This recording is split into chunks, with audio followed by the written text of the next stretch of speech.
Welcome back, and today we are going to be playing out the very unique Yak-3. Now it is aerodynamically a bit better because it loses a single 50 cal, which means it's now faster by a whole ass 1 km an hour, and you have one less 50 cal. Yes, it is a little bit lighter, and yes, it is able to be slightly better than the other Yak-3, but we are talking about percentiles here that you will not notice unless you are going to 1v1 in the 1v1 custom lobby, where you basically always run out of fuel. If that is not the case, you will probably not feel the difference between this Yak-3 and the one that we have in the Tech 3. That is, however, not a terrible thing. The Yak-3 is an amazing aircraft, and at 4.0 it is definitely at a very competitive BR. You don't really notice the one extra 50 cal missing in the same way that you don't really notice it in the flight performance. Overall, do I recommend it? Yeah, it's a pretty solid grinder, for the sole reason that the performance of this thing is simply just incredible. Now yes, at high altitude it's not that fantastic, but at low altitude you can dogfight about anything. You climb with a lot of stuff, you outclimb most of it, and you are able to basically hold your own versus, well, anything really. You basically always either outclimb, outrun, or outturn, and most of the time you do two of those things better, making it a very solid aircraft. Now be careful, above 4 to 5 kilometers your performance starts to take a little bit of a hit. The plane itself is still very light and nimble, but the engine power just starts to lack a little bit, and you do really need to be careful about it. The main issue with this plane are going to be planes like the P-47s, the P-51s, and planes like the XP-50 that get an airspan. They can push you into their friendlies, and if the friendly is something like an A6M, an A7M, Spitfires, you know, planes that actually turn really well, you're probably just going to die. This plane does turn well, do not get me wrong, but the main part of the turn here is just the retention, in the same way that the BF-109 F4 handles.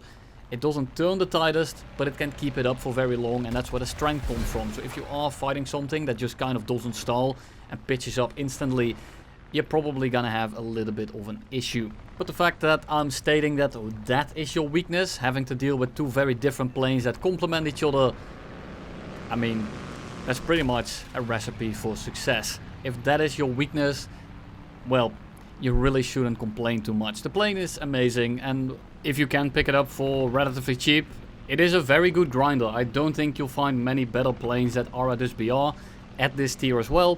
Tier 3, 4.0, if you can get it, I would say get it. Depending on the price, of course. I'm not sure what it's gonna do on the market. It might go for a decent price because the Yak-3 is good, and having it as a premium is always very welcome.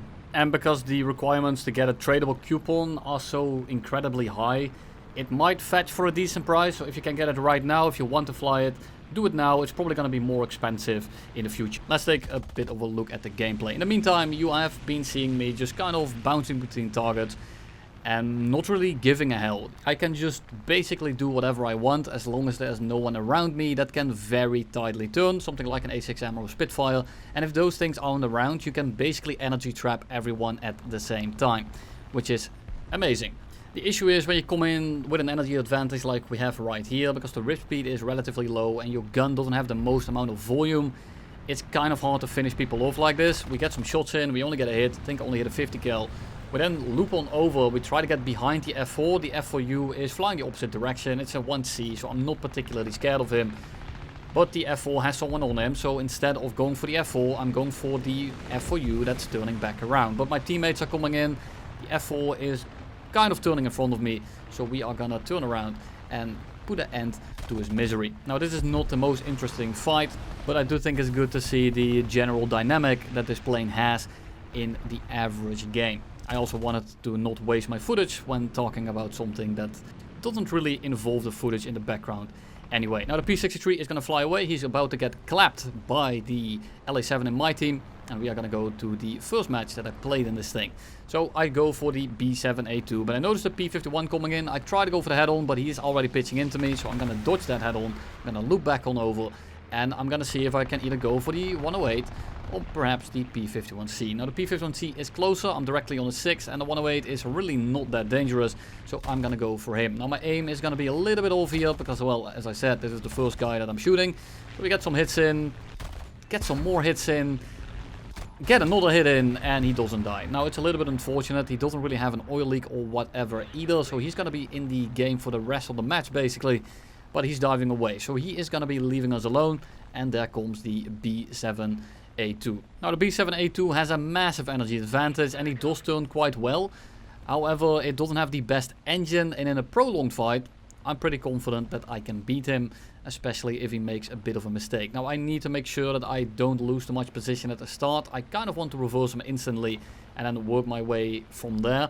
But it kind of depends on what he is going to be doing. So I'm going to start cutting my throttle a little bit to make him get a little bit close to us, make it easier for him to overshoot in a second here. First we pull in front of him. I noticed that he is going very slow. He was definitely diving with his air brakes out, and because of that I am now basically able to energy trap him despite being in front of him. And this is what I meant with the prolonged fight. If they make a mistake, if they turn a little bit too hard or they waste too much speed and you have the position, you can basically just kind of park on their ass until they finally die. Now he is gonna try to dive out here and get a little bit of extra speed, and we're gonna use that opportunity to cut straight into him. Now we don't really have position to get a shot right here, but we are underneath him and he is turning into the wrong direction after I was already turning into that direction, and we are going to get the freest shot of the century. Leave it to me to miss it though. Luckily this time we actually take his entire wing apart. 190 comes in. Now he has been around this runway for a little bit. It doesn't have AA, so I'm not really too worried. He's not going particularly quick yet. So I'm just gonna basically go straight, make him pitch into me. And then all I really need to do is pitch on over his nose. And the second I see those wing vapors or the wing trails or the vortices or whatever you want to call them, he's too slow, he can't really pitch up. And I'm in the Yak-3, so I'm in a much better plane for this position. And we have seen him directly in the head, and the aim is slowly but surely warming up a little bit.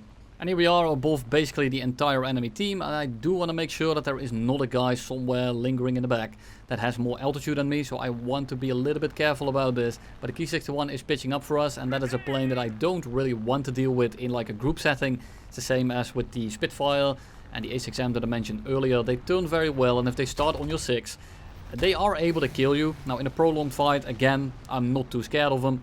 But if they are secluded like that, I will gladly take the shot. J-22 comes in, and this plane is never going to touch me at all. So we just kind of dodge the head on, go straight up, look behind him, and just like that he's already dead. And then he really seals his fate by going straight vertical. So he's going to essentially stall directly in my guns. We're going to shoot at him, we're going to miss the first shot of course, because why not? And then the second burst goes directly in his cockpit, and probably just turns him into a pure red liquid.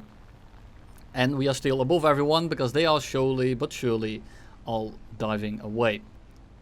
Who do we go for? Well, I kind of want to kill the Wyverns first because I can't really catch those. And if they play it right, they're going to be very annoying in the late game. So if I'm able to, I will go for them first. I'm going to dive on this one that is very clearly distracted. The issue is that I'm about to rip my wings off, so I do need to be a little bit careful. But I also don't want to burn too much speed to the point where I am not able to catch him again. We hit him a little bit. I think I bust one of his engines, or his engine, and he should not be doing too hot. Now I'm not sure if he's actually dead from that, and I'm gonna see what he's gonna try to do. If he tries to attack us, then I will of course go back for him, but instead I'm gonna go for the Wyvern on the deck right now because I can actually catch him. I do want to go for the Wyvern on the left, but it looks like he's just flying straight. He's actually going back to the airfield, and because of that I am simply going to target the other Wyvern right here. Now this Sakine in front of us is gonna be Sakining my nuts because he is not gonna accomplish anything in that thing. And if you say, well, it's okay if you just play it right, just look how quickly I just turn inside of him. And there we go, wing gone. Ki-61 comes in, it's a Ki-61 go. So we are just gonna fly away for a little bit here, get a separation, and then play from there. Now I can just kind of straight line it, climb very slightly, and energy trap him that way. The issue is that I have teammates coming in, or if you call it an issue or not, is up to you, I guess. We have some teammates coming in, so I'm gonna be wrapping up this fight a little bit differently. I'm gonna be getting some separation, some altitude, banking my speed here to make sure that I have a lot more energy than him. And once my friendlies start coming in, I'm just gonna start taking the fight, because if I wait too long, well, he's just gonna be dead before I get to do anything, and that is incredibly boring. Not as boring as the next fight coming up, but that's besides the point. Ki-61 is getting relatively close, but he's low. I'm going relatively quick. We just kind of pitch up into him. We dodge his rounds, and then we just go straight vertical and start looping him. If he keeps going for me, the Yak-3 kills him. If he goes for the Yak-3 that's coming in, I get to kill him. So I'm just gonna basically do a flat turn. I don't want to waste too much time in the stall, so we just get on him instantly. The Ki-61 dodges the head-on. He doesn't actually manage just to get hit. And then we take his plane apart with a singular burst. Mainly because this plane is just so much better than the 4.3 version. Mainly because of the BR, of course. Thank you all for watching, and you'll see me in the next one.